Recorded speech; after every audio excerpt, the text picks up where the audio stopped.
This podcast is brought to you by Most Valuable Podcasts, leading the league in podcasting entertainment.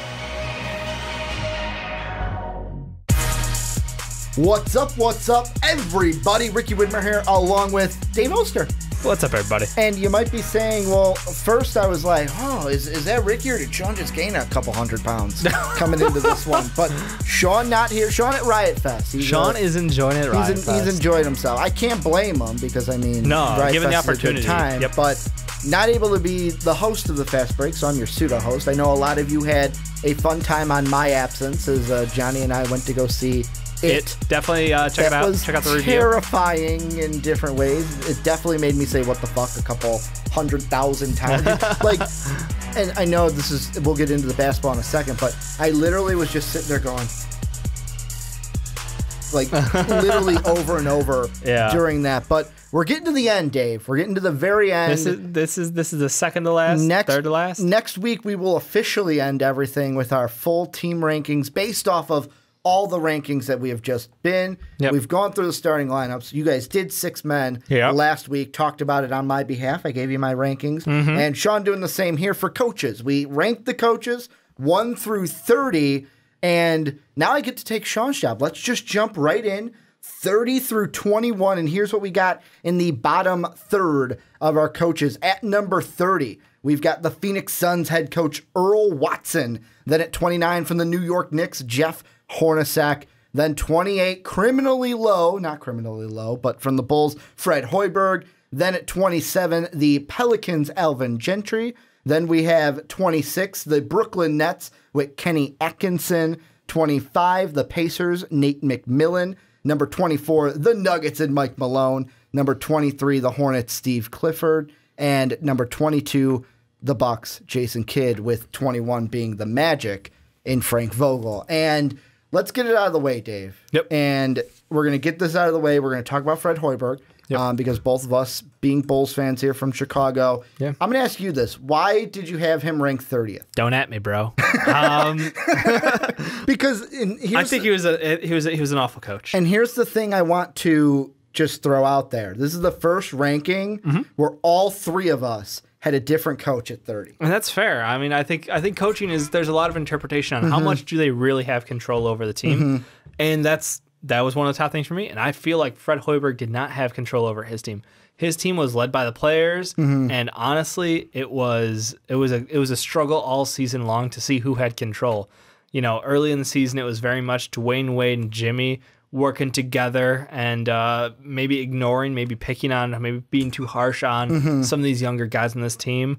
And then we saw Rondo get benched, and then all of a sudden Rondo's a man of the people.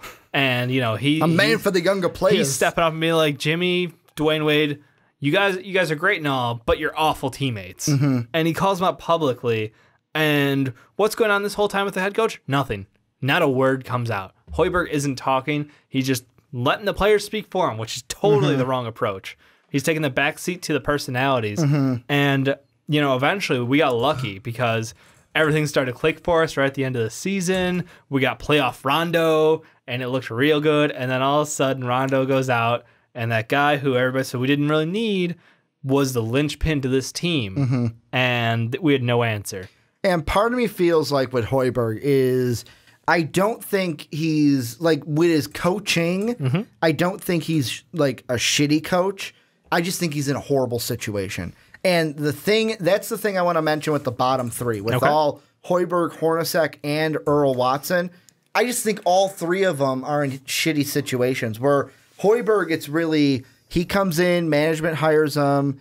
I feel like they sold him on one thing and then went and did another. Like, after they hired him, then the next season they get D Wade, where it's like, wait, I thought we were trying to go younger, but now you're bringing in D Wade, and that threw in another wrench to this team. And I feel like Hoiberg is a coach. In college, it can work, where you can say, you know what, I've got my team leader, I've got my guy who is the head of this team.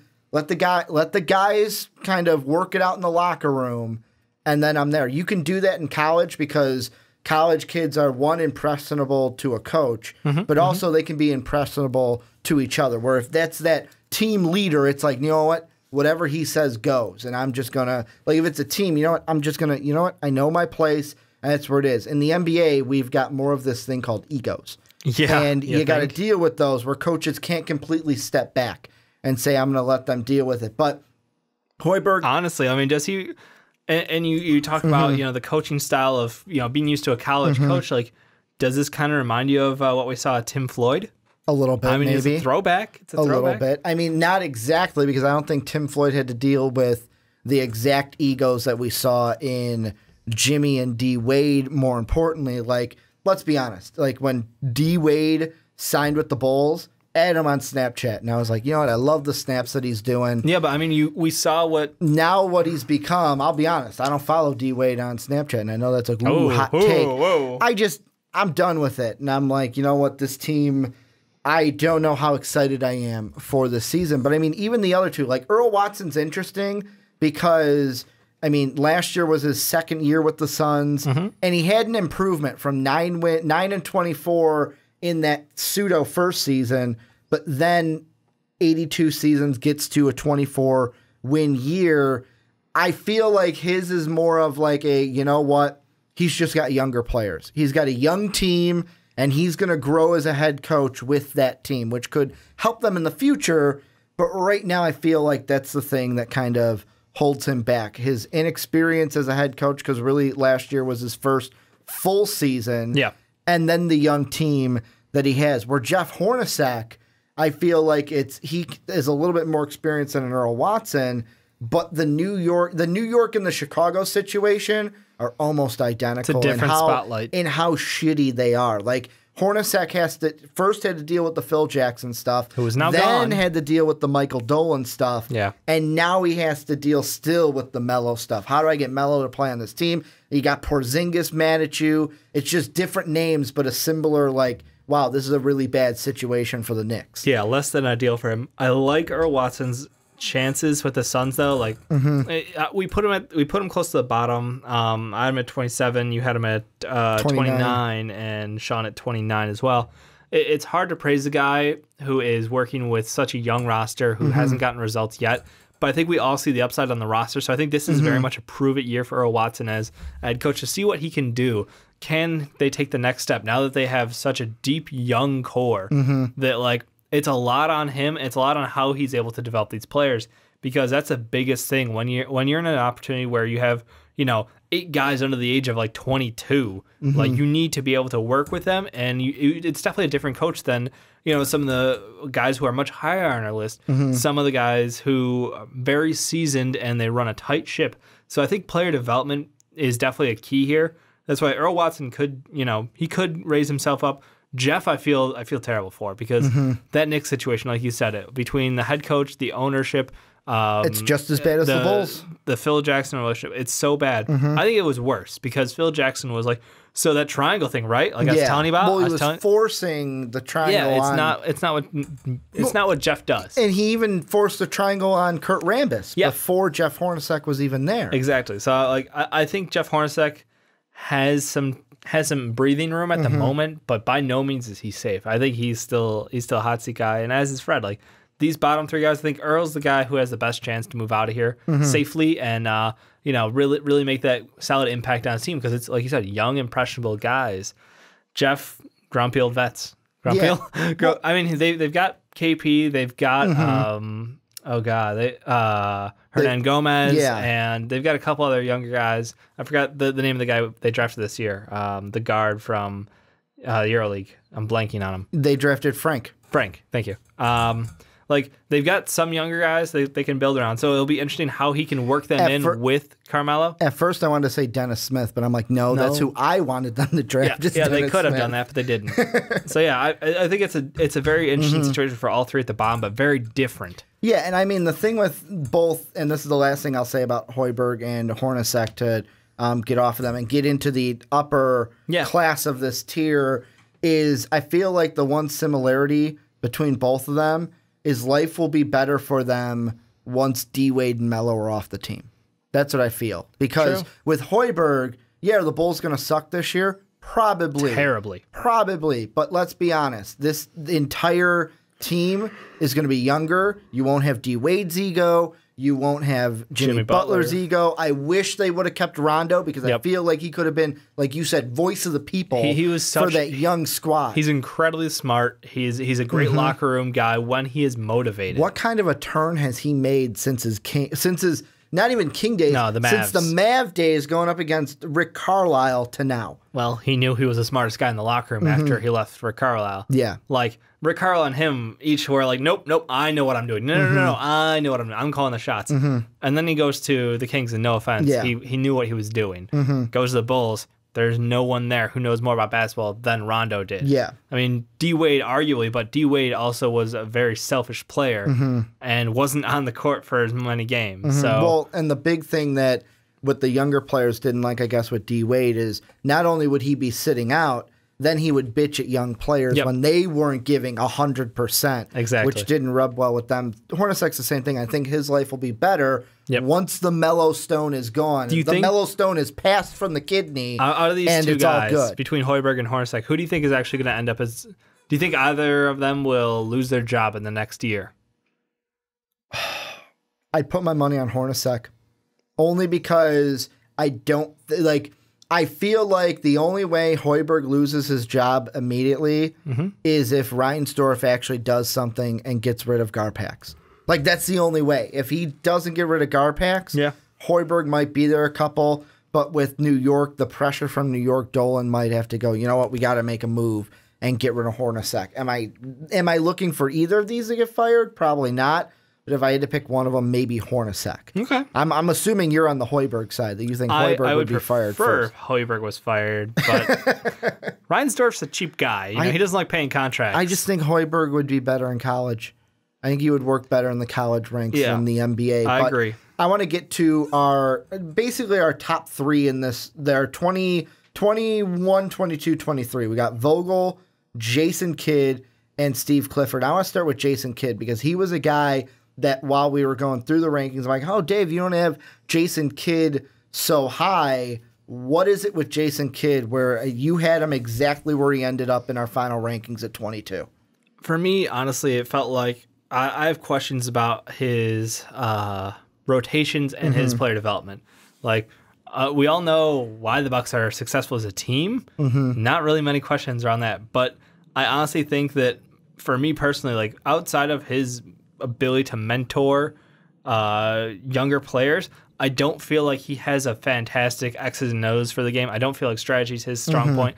I don't feel like he really gets good rotations and understands the criticality of timeout timing and how to use certain guys. Even I think there's guys in this roster who he is criminally just like no, we're going to go a different direction right now. So for me, it's just like, he's not the worst coach by any means, but I feel like there's a lot of room that he can improve on.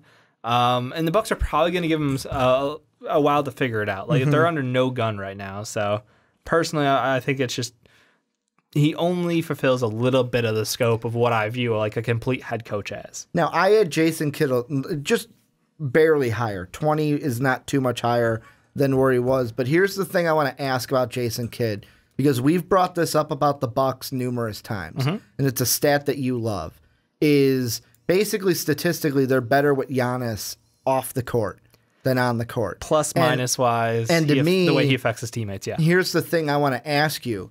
Is that, like, when you look at that, the plus minus being better when Giannis is off the court, is that and I'm using air quotes, Giannis problem of something needs to change with Giannis? Or is that hey, you know what? Maybe J. Kidd doesn't know how to coach the superstar. Where when the superstar's out there, the plus minus is down. But when the superstar's not out there, cool, I can work with the guys out there. I feel and it's better. I feel like he's still trying to figure out how to properly use Giannis as a point forward, point guard, point whatever you want to call him, the man with the ball in his hands to lead your offense. Because he wasn't like that. He was a true point guard. Yeah. J. Kidd was a true point guard. Thing is, you get a little worried about that.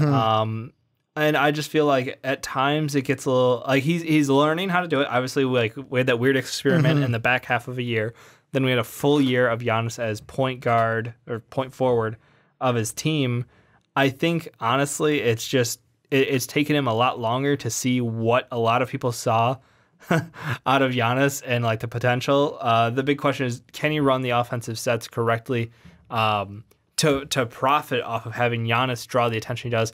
If someone as dynamic as him on the court usually can draw doubles. I mean, we saw the impact of just having Malcolm Brogdon come in was massive this year. And that's, again, we're playing more towards. And Malcolm Brogdon, I mean, I don't want to take anything away from him, but by no means was he a superstar. No. The expectations for him were fairly low.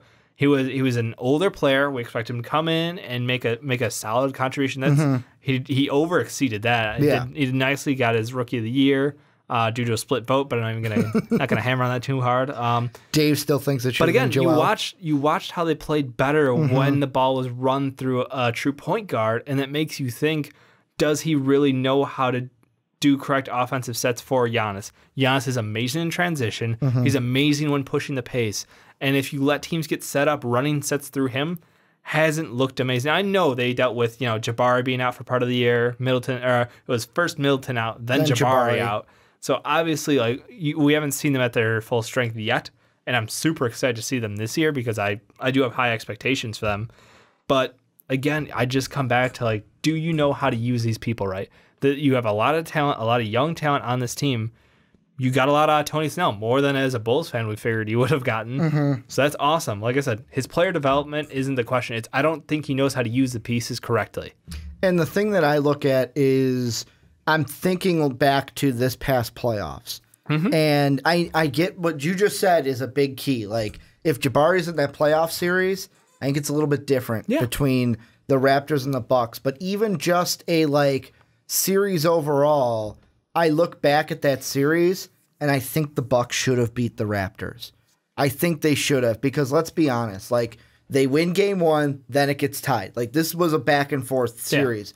They win game 3 at home. That was the decisive 104-77 win.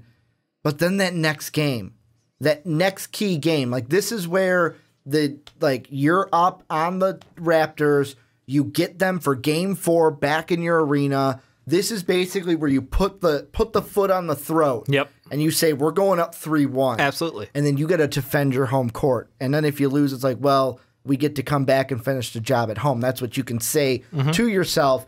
And I feel like in that game 4, that's when they blew it. Missed an opportunity, yeah. The thing with Jason Kidd is I wonder, will he be able to coach this team? We have high expectations for this team in the future. Yeah. Will he be able to coach them to the potential we think that we expect them to? Because let's be honest, we talked about Giannis being a potential MVP. There are some people that are this team could be the 3rd best team in the East this upcoming year, 3rd or 4th best team in the East. There's a lot of high hopes. But to me, and where a coach really earns his medal to me is not during the regular season. The regular season, you can kind of coast through in the NBA, especially when you're a team. I'm going to see the Bucks as this season. Last year was 42 wins, I think they had. This year, I think they'll be better. It'll be you know what, we're going to be a playoff team. When you can just out-talent people, that's how you win games easily. But when it gets into a coaching matchup, when you get to the playoffs and you series, see the same team each and every game for 7 games straight sometimes. That separates the good coaches from the okay coaches, from the passable coaches. And that's, I think, you need to make adjustments. You need to understand what the other team's doing, what you can do to counter. It's a giant chess match, and if you can't keep up, you're gonna have disappointing playoff series. Series, yes. I'll let you pick anyone in this because we're getting about 23 on the clock, maybe 5 minutes. Anyone you think in this bracket, hey, we haven't talked about, we got to talk about. I was a little surprised by Nate McMillan being as low as he was rated. And I'm not saying this to throw Sean under the bus. But no, this is last week with you. We want to know, I'm trying to wonder what he was thinking. He had him at last. And let's be honest, I'm not as big as Sean, where it's Sean, he can tap into the mind of Ricky Widmer. I'm sure all of you can tap into the mind of me at some point. I think I've said, let's be honest, 5 times already just in this segment. Maybe. Alone. I have my key phrases that I like to go to. Yep. But with me personally, I didn't think Nate McMillan did that bad of a job with the Pacers. Yeah. And it was a difficult situation he was put in. Frank Vogel gets fired. They go ahead and hire him. And basically, he's got to deal with, this is my last year at Paul George. Yeah, that was already known. Are we trading him? Are we letting him walk? This is my last season with Paul George. And I mean, bringing them to the playoffs with Paul George in his last year, I can't knock him for that. I personally had him at 23. And again, you got to remember how close that playoff series was. They were within a shot several games in a row. If Paul George didn't get double teamed and had to pass it off to C.J. Miles. Paul George wasn't an awful clutch shooter, like literally the worst ever. But I digress. He put them in a position to win. He didn't have the most talented team, and he was able to keep it extremely close. Like this is the equivalent of last year when we were gushing about Detroit and the potential. Yeah. This is the sad other side of it, where you were so close, and now you're just going to be worse. You lost Teague, you lost Paul George. So it'll be interesting to see how he bounces back. But I still give him credit for being able to put this team in the playoffs and in that position. I do give him that kind of credit. So I obviously have a question about why Sean had him that low. Outside of that, Alvin Gentry, I'm not surprised to see here. No, I think I've been constantly disappointed with his He did move up a little performance. bit. I think he was last year. Yeah, he was. I think he was last on our rankings last year, which I looked at that and I went, you know what? Good for him. I'm like, good for him moving up. Yeah, he was last. It was him and Atkinson. Yep. We're right there at the bottom. I'll ask you this, though, because this is a Sean question that he likes to ask. Yep. Which one of these guys you think, if they don't get fired, because this could be the firing range for coaches. I think we already talked about that with Hoiberg and Hornacek, though. Which one makes the push into the next category that we'll move into, which will be 11 through 20? I think there's a couple candidates. I personally like to see Frank Vogel move his way up. He's an interesting one. Because I like him as a coach. What was he going to do year one with the Magic? Like, what did you expect? Exactly. That's the guy who I'm looking at the most. I think everybody else they're maybes. Mike Malone's the other guy, because the Nuggets team, he's got a lot of potential on that roster. And honestly, I'm kind of curious to see what gets put together. Dave's just like, honestly, looking at it, looks I'm just pretty saying, good. you got Jokic, you got Jokic, you got Paul Millsap. You've got a bunch of guards who maybe we'll see if Moutier ever pans out. We'll see what happens with Jamal Murray, Malik Beasley going back and forth. They've got a lot of good middle of the pack guys on this team. They've got Jokic to become like the centerpiece. So look, I was reading the stats before the show. Jokic had like the third highest per in the NBA after Christmas. And their offense was, I think, the best or top 3 in the league after Christmas. Like, they really, truly embraced having him be the ball handler on an offense, and it just flowed, and it worked great. So, honestly, I think that he's a guy who we're probably underrating a little bit. But Jokic? No, not Jokic. Oh, you're talking Mike Malone. Yeah, Mike Malone. I think he's a guy who, like, to be able to turn on a dime your season, just flip of a switch, and you're like, you know what? We're going with the big man. That's the guy we're going to ride. And it looked really good. So I think he's got a chance because this Nuggets team could be a surprise next year. And I mean, honestly, we all had him in the same area, 22, 23, 24. Yeah, he's just on the edge, of us. You know? The one that I wanted to throw out that could make the jump is Steve Clifford. And the only reason I say that is because the Hornets aren't a bad team. They missed the playoffs only by 5 games last year. Yeah. And until like the very end, they were a team that we were talking about until it was Bucks, Bulls, Heat. Right. We were like Bucks, Bulls, Heat, maybe Hornets. Outside shot. They could get in. I wonder though, and I'm more optimistic than maybe some are, how Dwight Howard's going to fit. I'm optimistic. Being reunited with Steve Clifford, I think it's going to be good. It's going to help Dwight's career. It's going to also help Clifford, and I think and for those who don't Hornets know, could be a playoff team. They could be an 8 seed. For those who don't know, Ricky is referring to the good old days on the Magic. Yep. The stand van, the build, we're going to free throws, Dwight. You're going to make it free throws. They have a good relationship. I almost said build the wall, but I'm like, nope, that's a Piston thing. That is purely Pistons. That's a Piston thing. Don't want to build the wall yet. We're not going to build a fucking wall. Yeah. No, I think Clifford's got a shot. I'll give you that. He's got a very well built out lineup now. It's just a question of like, how are injuries going to hurt this team again? Because honestly, that's my expectation. Can you do anything with it? Also with that lineup, but we're going to turn it on to you guys. You guys let us know, what do you think about any of these coaches? Who do you think is going to make the jump? And in this kind of section of the coaching, who gets fired? Who do you think gets the can within these? I wouldn't be mad if it was Hoiberg. I wouldn't be mad, but let us know down below in the comment section.